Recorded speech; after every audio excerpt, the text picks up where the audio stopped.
Ready, Nicole? Yep.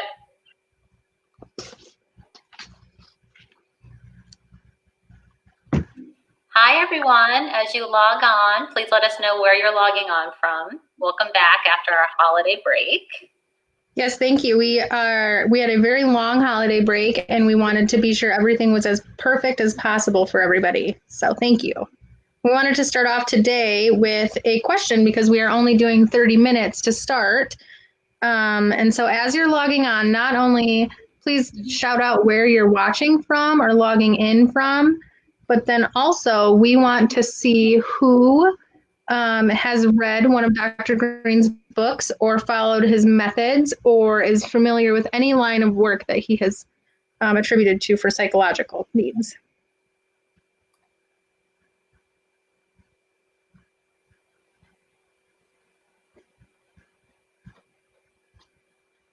Nicole, I know you've read at least one of the books. I've seen you take lots of pictures and send me them of you reading like I needed proof or something. I have the Scratch and Stiff Snickers. I have the app. I have it all. I'm ready. I pulled out my book and my a bunch of notes had fallen out because I would take notes and kind of shove them in there as I learned things. And then I thought, oh my gosh, I don't know what pages these were on. I'd read it a couple of months ago, and then I re-listened to it on Audible this week and prepped for this show. It was really, I have like a mind-blown moment every time. Yeah, it's definitely, it's a different way of thinking, in that it works really, really well for a lot of different types. His app is called a Lens Changer. And it really is a different lens of way of looking or thinking. Which I think is one of the hardest things to do with kids like this, and that you're kind of grasping for straws no matter where you are. So at least for me, I feel like I'm consistently putting fires out everywhere I go.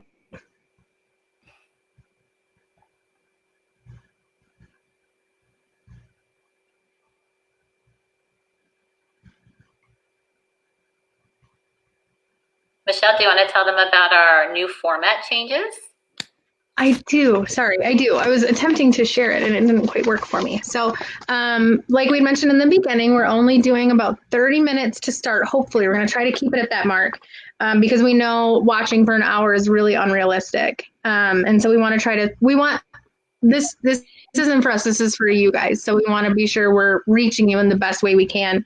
So we're going to have a 30-minute live show and then a 30-minute pre-recorded show afterwards. So it won't be available right away because we'll be doing it. But then later tonight, you can check the foundation page in the YouTube page, and we'll share the links everywhere we can for the after show, which we are calling Downtime, which I really like.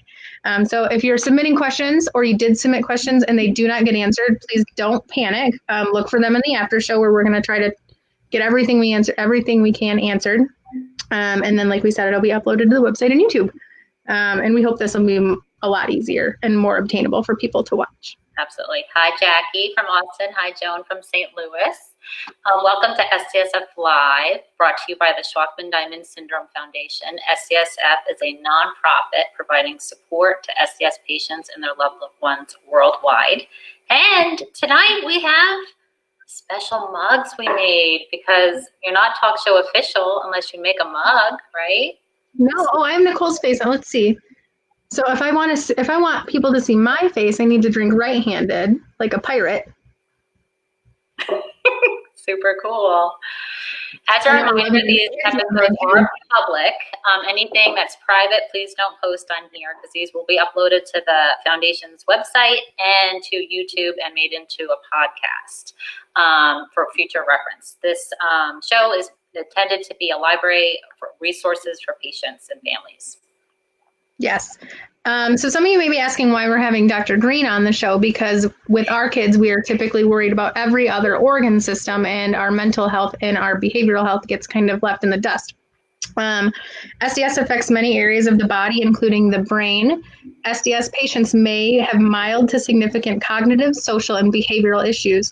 While most of us see many doctors related to the blood, bones, liver, pancreas, stomach, etc., a good number of us are left feeling lost and helpless when it comes to our child's behavior. is this normal? Is it SDS? Is it behavioral? Is it pain? Is it related to the complicated life my child lives? And so we really hope that this can shed some light on at least where to start to find those answers.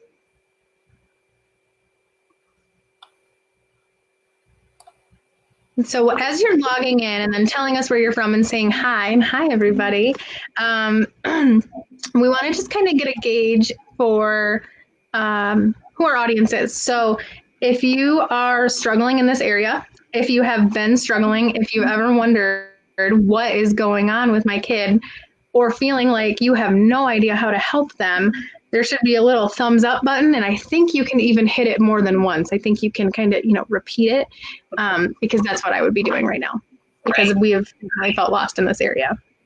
Also, you don't have to have SDS to have these issues. Many, many, many people struggle with how to help their child with these type of behaviors. I could name a lot of children I know in my life that do not have SDS that I think their parents this show will be helpful for them.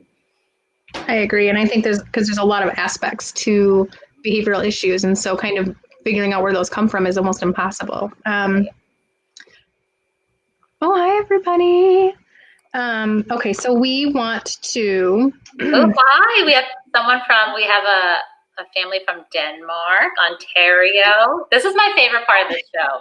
Because I know, I love this. I love seeing our faces on cups. My kids, I keep it in my coffee cup cabinet, obviously, and they said, "Mom, you're famous. You have your own coffee cup brand." And I'm like, totally famous.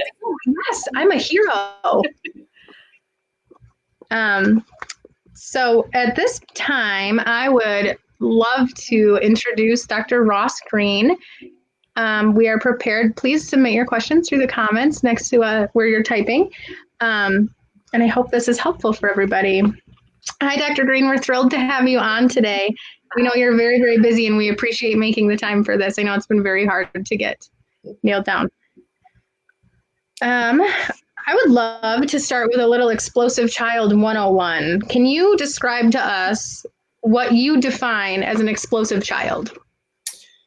Well, this is going to sound a little flip, but I don't care.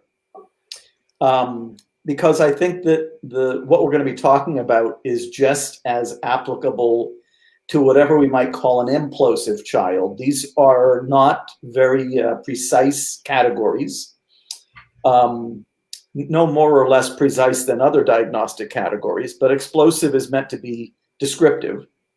And it's a kid who, generally speaking, they're very easily frustrated. They have very low frustration tolerance. And they let us know that they're having difficulty meeting expectations in ways that tend to be big. Big meaning screaming, swearing, hitting, spitting, kicking, biting, throwing, destroying, running. But I would do things no differently in a kid whose way of communicating to us that they're having difficulty meeting certain expectations is smaller or more mild. Crying, withdrawing, pouting, sulking, whining. The key here is that all of those behaviors, whether we call them explosive or implosive, or whether we attach a psychiatric disorder to them, or whether we say they're ED or BD or you name it. Bottom line is the kid's behavior is communicating to us that he or she is having difficulty meeting certain expectations.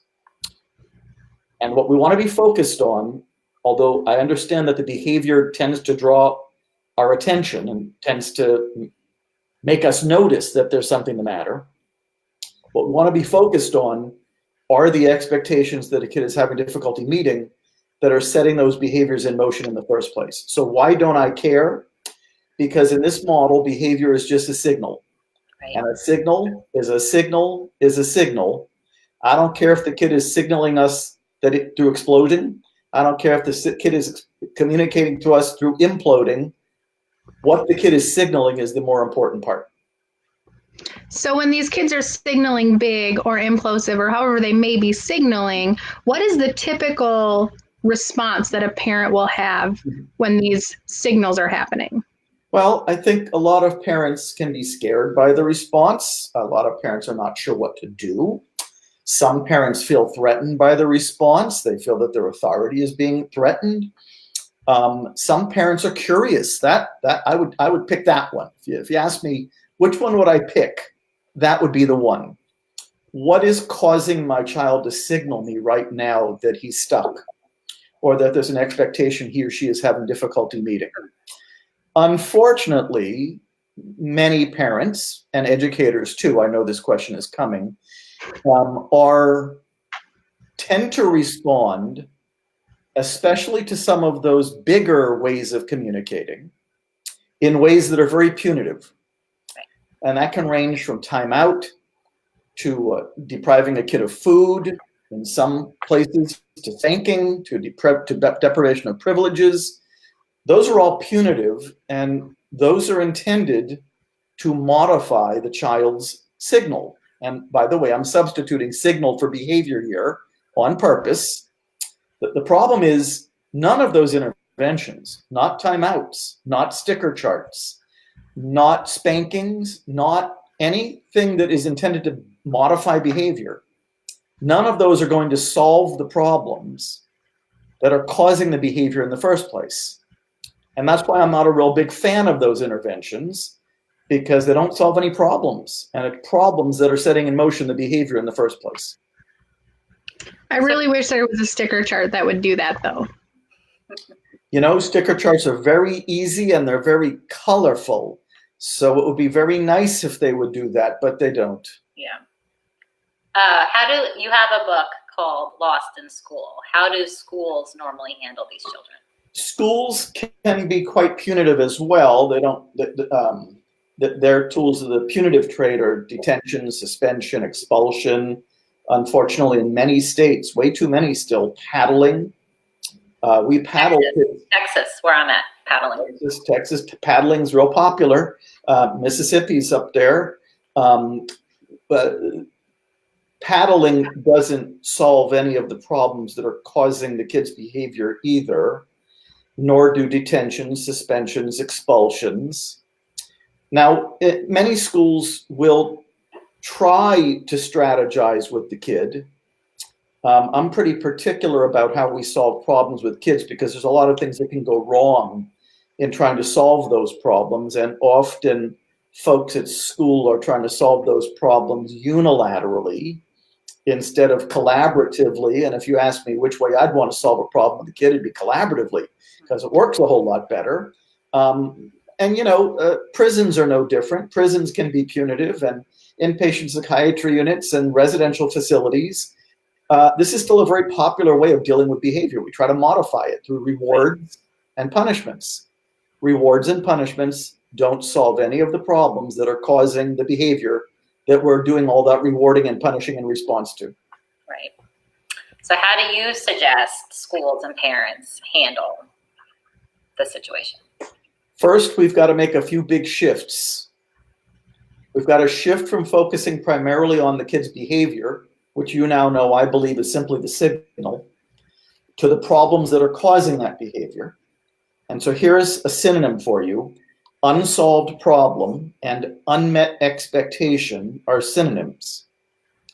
Before a kid exhibits that behavior, whether it's big or small, there's an expectation they were having difficulty meeting. Sometimes that expectation is their own. Usually it's somebody else's. Right. That's somebody else being a caregiver, parent, teacher, coach. First thing we got to do is we got to make a list of all of the expectations that a child is having difficulty reliably meeting. That should take no longer than 30 to 45 minutes, depending on just how many expectations the child is having difficulty meeting. Now we have our list. Those are called unsolved problems. If they were solved, they wouldn't still be causing challenging behavior, so they must still be unsolved. Next, we've got to prioritize. Many kids who've never had their unsolved problems identified because their caregivers were so over-focused on their behavior. Many of those kids have 30, 40, 50 different unsolved problems. Some examples of unsolved problems: difficulty brushing teeth before going to bed at night, difficulty completing the double-digit division problems on the homework at night, difficulty sharing the remote control with brother when watching TV, difficulty getting up on time to go to school, difficulty going on to bed by 8 p.m., difficulty extracting one's brain from the screen that has sucked it in and won't let go, difficulty completing a particular chore, for example, taking the trash out on Tuesday mornings.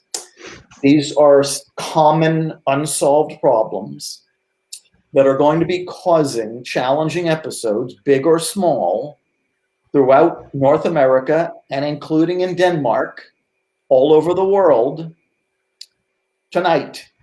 Actually, the kids are already in bed in Denmark, I hope, tonight. I would hope. We hope. Given that it is now 11:15 in Denmark, we certainly hope so. But those challenging episodes are highly predictable because the unsolved problems that are setting them in motion are highly predictable. And that means that those unsolved problems, if we are going to be making our list, and if we prioritize, just pick 3 that you're going to start with, no more than 3, otherwise you're working on too much at once, you can solve those problems proactively. And now you got a choice to make. You got to decide, am I going to solve those problems unilaterally, which is where the adult decides what the solution is and imposes that solution on the kid. The kid is not involved in that process. The kid is just the recipient of adult ingenuity. The problem with that, of course, is that kids don't always think us adults are all that ingenious. Or are you going to be solving those problems collaboratively with the full involvement of the kid?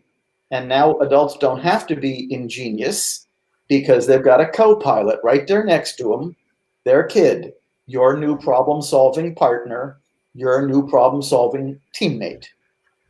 And that's basically what I have people do.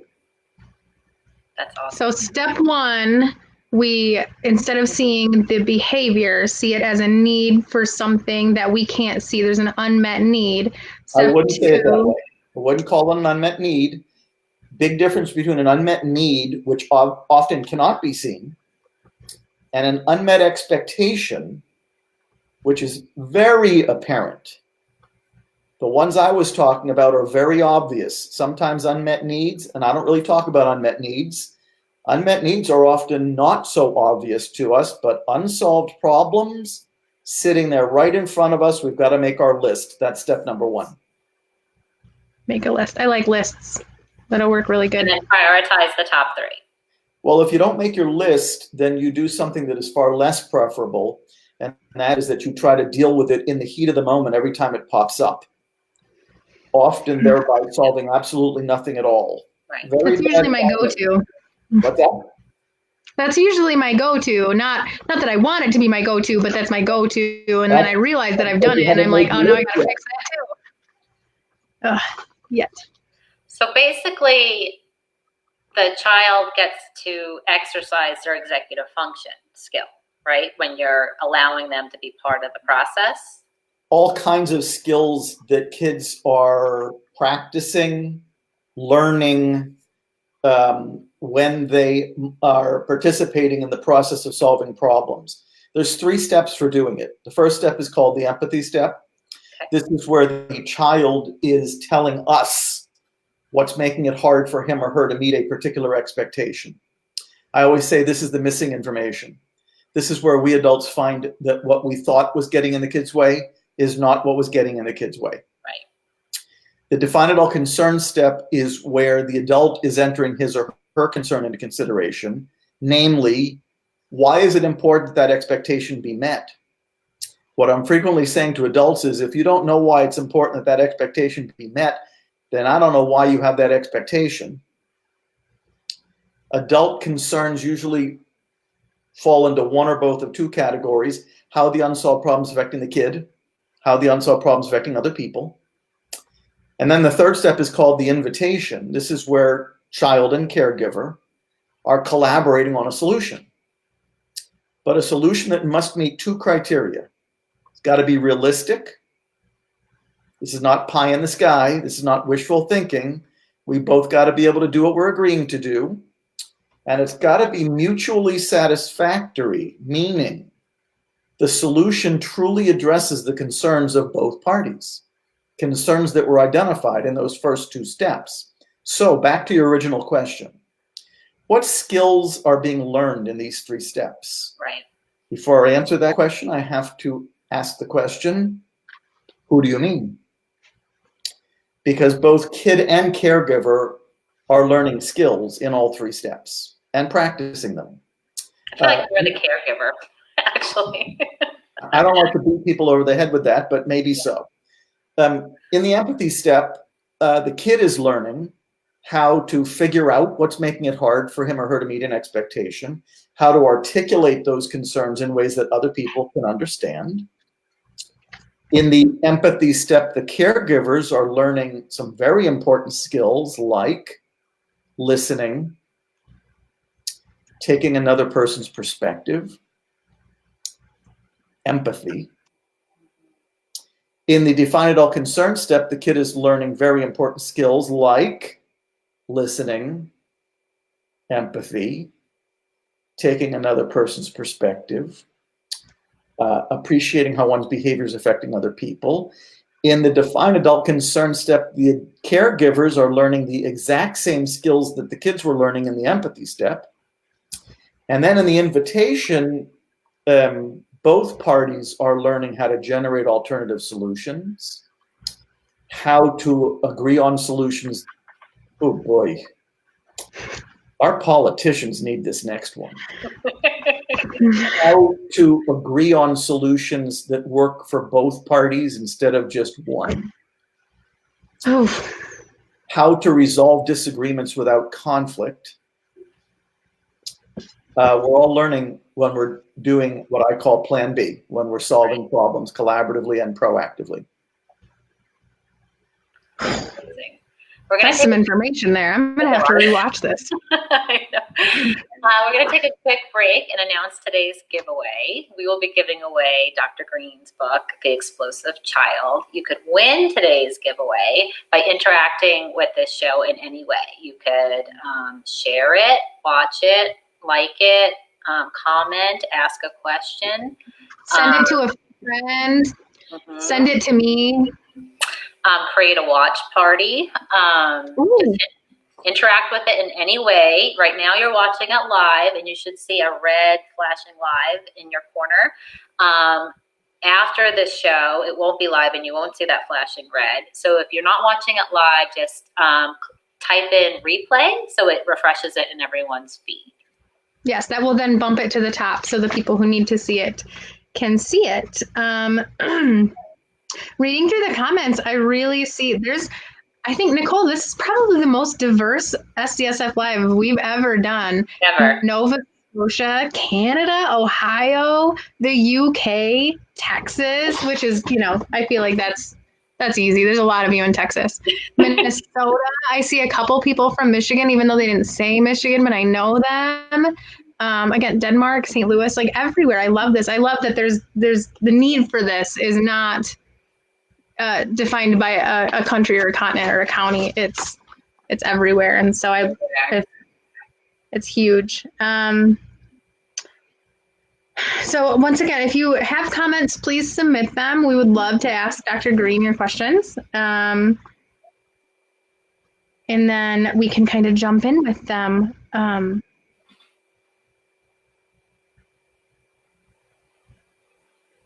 Oh, people are saying that they really need this right now. We really hope this is helpful for a lot of different people. Thank you, everyone that's logging on. Dr. Yes, Greene, I think it's definitely helpful. Dr. Greene, we're going to come back to you. You say you don't put a lot of faith in waiting for a psychological disorder.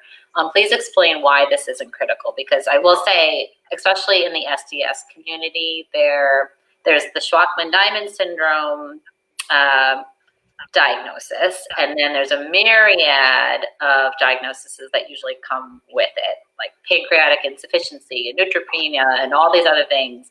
And I think we sometimes get hung up on the diagnosis and not the symptoms or whatever. Well, I think I view psychiatric diagnoses as a little bit different. I would want to know if my child had Shwachman-Diamond syndrome. And it's not that psychiatric diagnoses are useless. It's just that they don't give us the most important information. Right.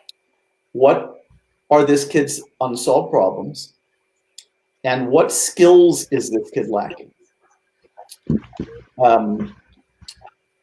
Diagnoses aren't going to tell you that. In fact, if you look at the diagnostic criteria for the vast majority of childhood psychiatric disorders, what you're going to find is a long list of behaviors, signals that are thought to cluster together.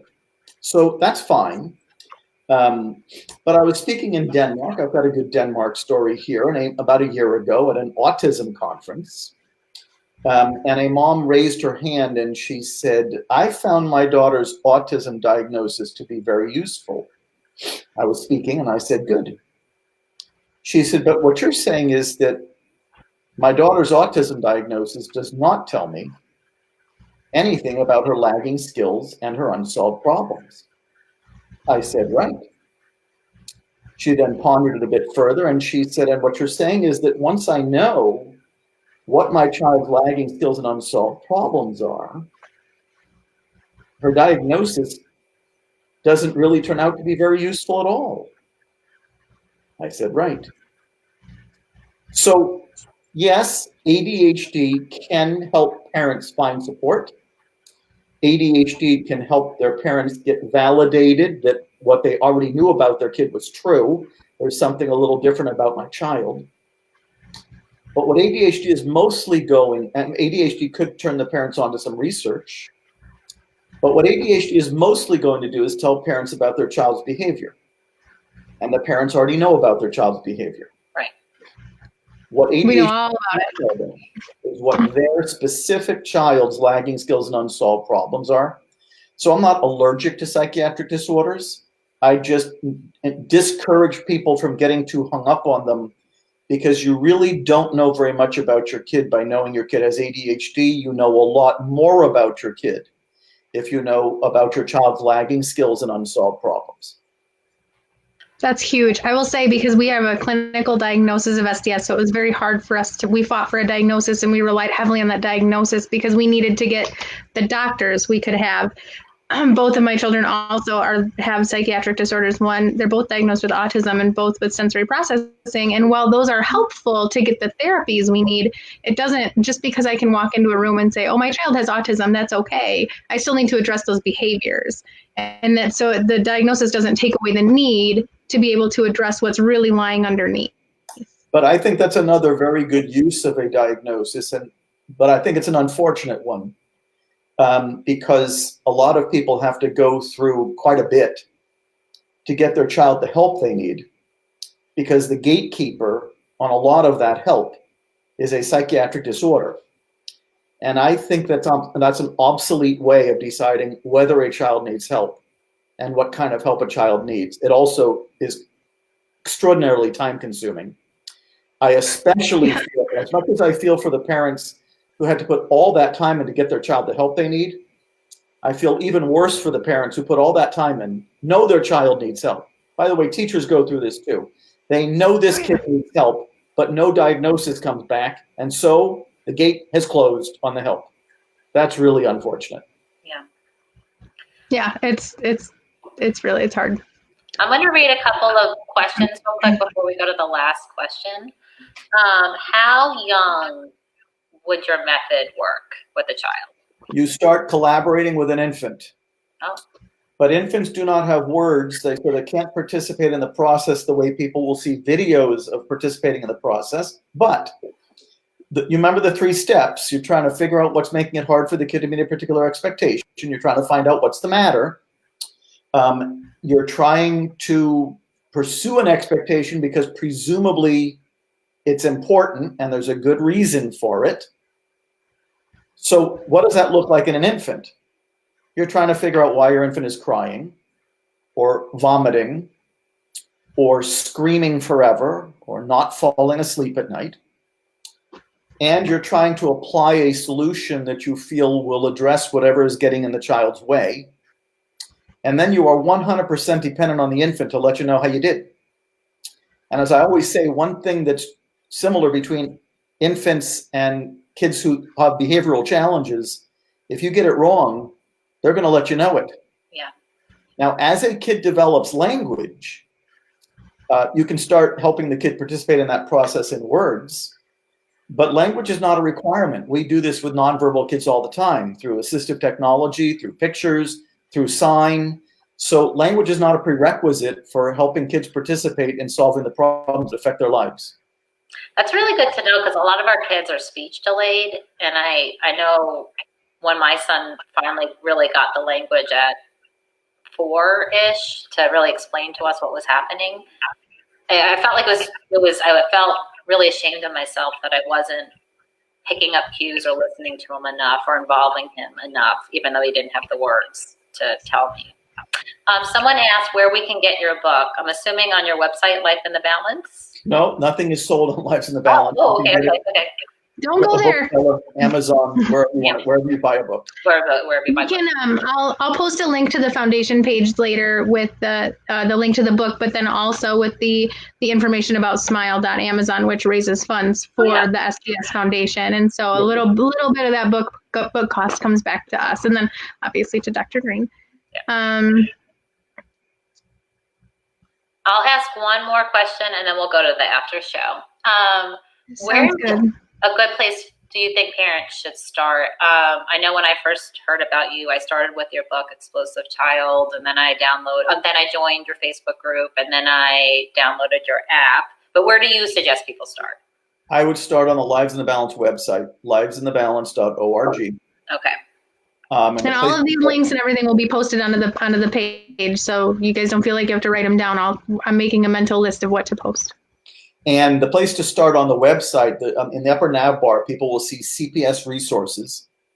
And if you're a parent, you want to slide down that to the parents and families section.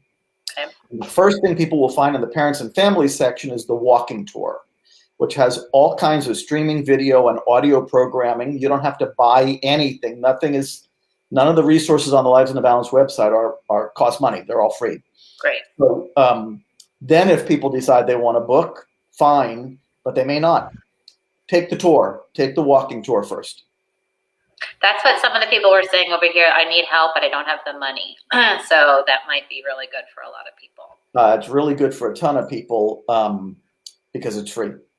Right. We're going to switch to our after show now. So Dr. Greene, just sit tight. Don't click off. Yes, thank you for your questions on the after show. Yes, thank you for your insight today. I think this is a really new, you had mentioned right before we were leaving CPS, which I can't wait to talk more about everything behind those words that you said, and how we can help our kids. They're tiny humans with really big emotions, and sometimes it's really hard to navigate those big emotions when everything else gets in the way of them. So I can't wait to get into it a little bit more and answer. There was a lot of questions that came in right at the last minute, so it'll be interesting to answer those. So hang tight, don't go anywhere.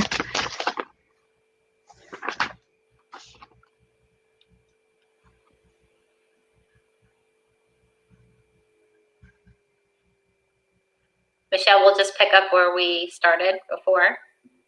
Yeah, that sounds great. I think there's